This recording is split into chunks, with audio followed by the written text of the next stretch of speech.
Vamos a comenzar con algunas notas biográficas. Kaleski nace a finales del siglo XIX en Lodz, en Polonia, y vive hasta el año 1970 en Polonia. Ocupa un lugar central en la ciencia económica del siglo XX y junto con Keynes, aunque de forma separada, sentaron las bases de una de las principales corrientes económicas de la actualidad, la de la demanda efectiva.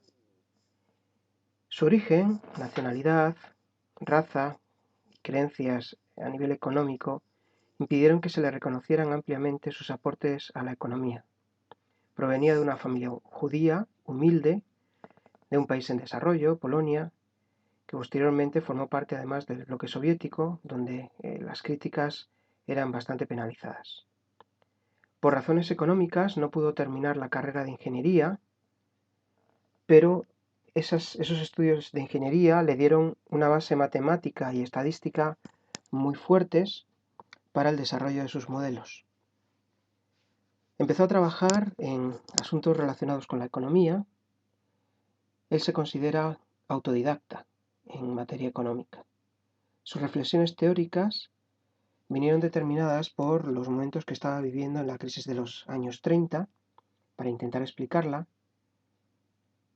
y ello le permitió de alguna forma introducir nuevos elementos a la crítica de las políticas económicas dominantes, destacándose en temas de oligopolio, determinación de los precios, determinación del margen de ganancias de los empresarios, comportamiento del ciclo económico o distribución de la renta.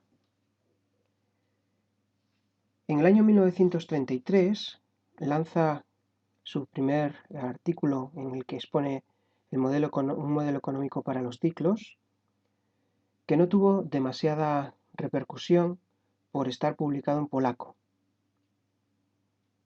No obstante, cuando este artículo fue traducido al inglés, rápidamente Keynes y otros visionarios de la época vieron la potencialidad de su modelo. Su obra no se publicó hasta 20 años después de su desaparición, y la vida de Kalecki, a partir del año 1936, da un giro importante porque decide salir de Polonia, viaja primero a Suecia, donde conoce a Myrdal, luego después se va a Inglaterra, donde se aloja en la Universidad de Oxford y empieza a trabajar en el Instituto de Estadística de Oxford. Allí entra en contacto con Robinson, con Kahn, con Ersaffa y con Keynes, y se convierte en el líder del llamado Grupo de los Refugiados, entre los cuales estaban, por ejemplo, Steindl, Goldman o Schumacher. Luego se traslada a Canadá y a Estados Unidos, donde trabaja en el Gabinete Económico de Naciones Unidas.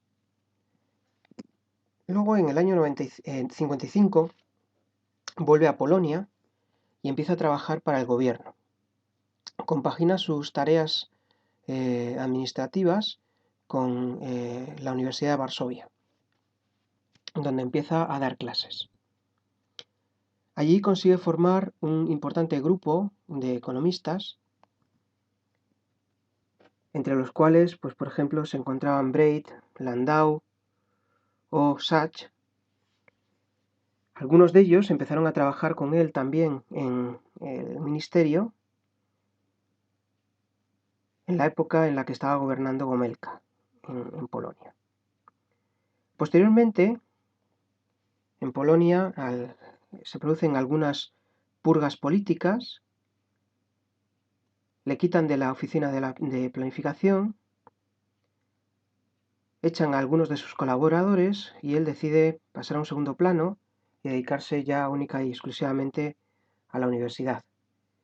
Esto se produjo hasta el año 1968, en lo que se conoce con el nombre de la purga de los revisionistas y sionistas, y bueno, pues se queda en la universidad como pensador independiente.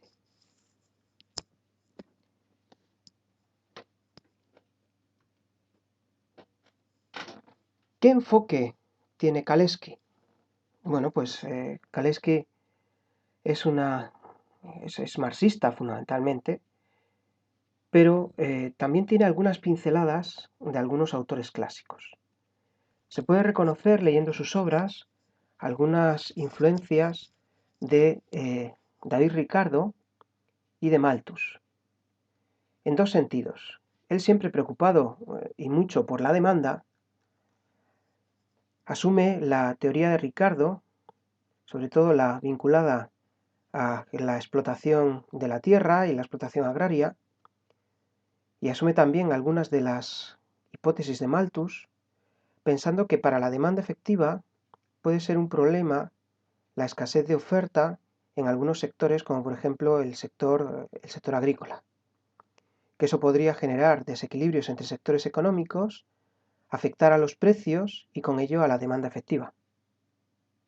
También se ocupa de estudiar la macroeconomía vinculada a la teoría del crecimiento, al problema del desarrollo-subdesarrollo, desde una perspectiva bastante global, porque no solo considera aspectos económicos, sino también aspectos como por ejemplo los políticos o los sociales. Estas son algunas de las publicaciones. Faltaría quizá el artículo del año 33, que está en el campus virtual como lectura para que lo trabajéis. Y estos 4 artículos, algunos de ellos traducidos al castellano, también el correspondiente a su discípulo Sachs, y también este artículo sobre la economía kaleckiana, con un enfoque kaleckiano que publicó Valpy Fitzgerald en el año 93 sobre la macroeconomía del desarrollo financiero. ¿Cuáles son los conceptos básicos que trabaja Kalecki? Bueno, él intenta estudiar cuáles son los factores que influyen en el desarrollo e intenta estudiar cuáles son las diferencias entre las economías desarrolladas y las subdesarrolladas.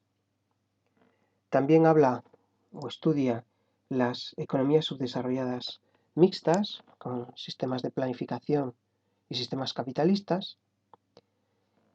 A partir del año 1954 publica un modelo de estática comparativa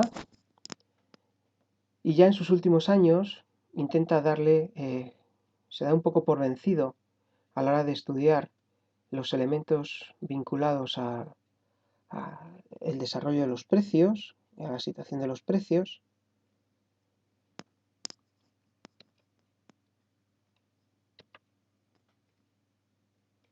e intenta de alguna forma ver también cómo influye en ese crecimiento económico todos los factores que él detectó de desarrollo. También estudia con profundidad el dilema entre productividad y empleo. Ve cuál es el caso general del subdesarrollo, el por qué están algunos países en situación de subdesarrollo y qué dilema o qué hándicap existe entre altos niveles de productividad y demandas de empleo. Él reconoce en la economía, dentro de esos factores de desarrollo, lo que él denomina el círculo virtuoso. El círculo virtuoso se genera cuando los empresarios son capaces de demandar mayores cantidades de capital instalado, de capital fijo, de maquinarias, mayores que la depreciación que se produce en esos activos de capital fijo. Es decir, que cuando el stock de capital fijo crece, entonces lo hace la inversión, y al hacerlo la inversión se generan por mayores expectativas de ganancia para los empresarios, hay mayor utilización de la capacidad productiva y por lo tanto aumento en las tasas de crecimiento económico. Este es el que denomina círculo virtuoso. El círculo vicioso lo que considera es que la intensidad de los factores de desarrollo disminuyen en el tiempo, es decir, cuando las inversiones que realizan los capitalistas se hacen en base son inferiores a las depreciaciones de capital fijo que hay en la economía, entonces el capital total, el stock de capital cae, produciendo los efectos contrarios, ¿no? Y un decrecimiento económico. En cuanto a por qué las economías tienen grados de subdesarrollo, bueno, él dice que el marco institucional es algo importante, que condiciona, pero también la demanda efectiva.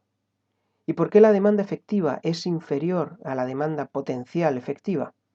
Bueno, pues porque las cantidades de inversión que existen en la economía no son suficientes. La cantidad de capital fijo existente en las economías es insuficiente.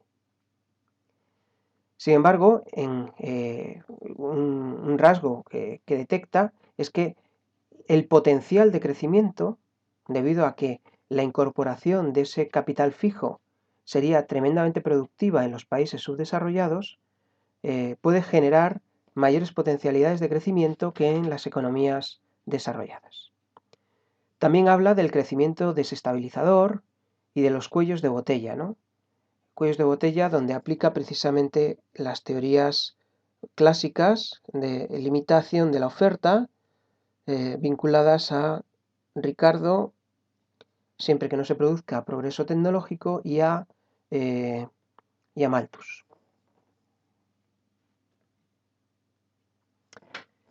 Él reconoce que en la economía hay dos sectores, el sector privado y el sector público. Él alude a que el sector privado es muy importante porque de él depende fundamentalmente la variable inversión, la demanda de capital fijo. Pero también el sector público, independientemente de su tamaño, es muy importante por el sector el arrastre, el factor de arrastre que tiene sobre la inversión. Es decir, que ese papel sobre la inversión que tiene el sector público puede generar o puede ayudar mucho a generar desarrollo. También habla de un dispositivo de planificación prospectiva.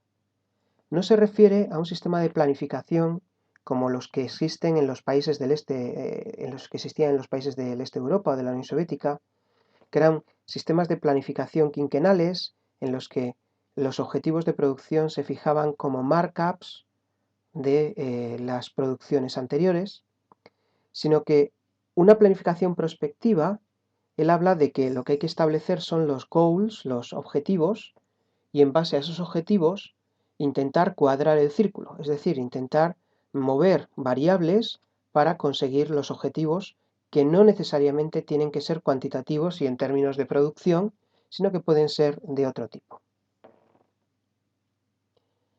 También la inversión pública tiene un factor determinante en el caso de que la demanda efectiva sea insuficiente. En ese caso, la inversión pública, si es grande, suficientemente amplia, puede compensar las caídas que pueda haber en la demanda efectiva por parte del sector privado. Normalmente, en el caso de que haya que influir sobre la demanda efectiva, habrá presiones inflacionistas sobre una oferta escasa de bienes de consumo esenciales y habrá niveles de desempleo que dependerán de los niveles de precios y de la competitividad de las economías. A partir del año 1954 empieza a buscar cuáles son los mecanismos de financiación de la inversión y empiezan a colocarse en un primer orden dentro de su análisis. También crece su preocupación por determinar los precios, por ver cómo se determinan los precios. Él crea una ley en este modelo de 1954 en el que dice que la inversión crea su propio ahorro. Es decir, que si hay necesidad de inversión en la economía, ya se buscará las garantías necesarias, la propia economía, para buscar financiación, para buscar ahorro para esas inversiones. Si tú tienes expectativas de beneficio y necesitas invertir, ya te buscarás la forma de ahorrar para poder financiar esa inversión. Bien mediante ahorro público, bien mediante ahorro privado, bien mediante ahorro externo. Bueno, en algunos casos, si en los países subdesarrollados se produce un crecimiento económico acelerado, esto lo que provoca son alteraciones del equilibrio entre los diferentes sectores productivos, como por ejemplo el estudio en el caso de la agricultura, la industria o el sector exterior. Él lo que hacía con sus modelos era intentar contrastar con datos estadísticos, con datos empíricos, el cumplimiento de todas las formulaciones del modelo. O sea, que no eran modelos solamente teóricos, sino que luego buscaba las estadísticas para poder contrastar que aquello se cumplía en la realidad. En el caso general, él considera tres clases sociales, donde solo los capitalistas ahorran, a través de esquemas marxistas de reproducción, ¿no? De esta forma, la solución del modelo demuestra que la inversión se autofinancia. ¿Cuáles serían las aplicaciones del modelo Kalekiano o del análisis Kalekiano a la realidad actual? Bueno, por supuesto es un modelo que sigue siendo plenamente vigente para estudiar los problemas relacionados con la inversión, con los ciclos de la inversión, con la dinámica inversora de los capitalistas y que también es muy interesante para aplicarla al mercado laboral. Quizá el principal hándicap que tienen los modelos kalekianos es el escaso peso que se otorga al sector financiero. Un sector financiero que es tremendamente importante y cada vez más en las economías desarrolladas, pero al que él le da un peso relativamente escaso.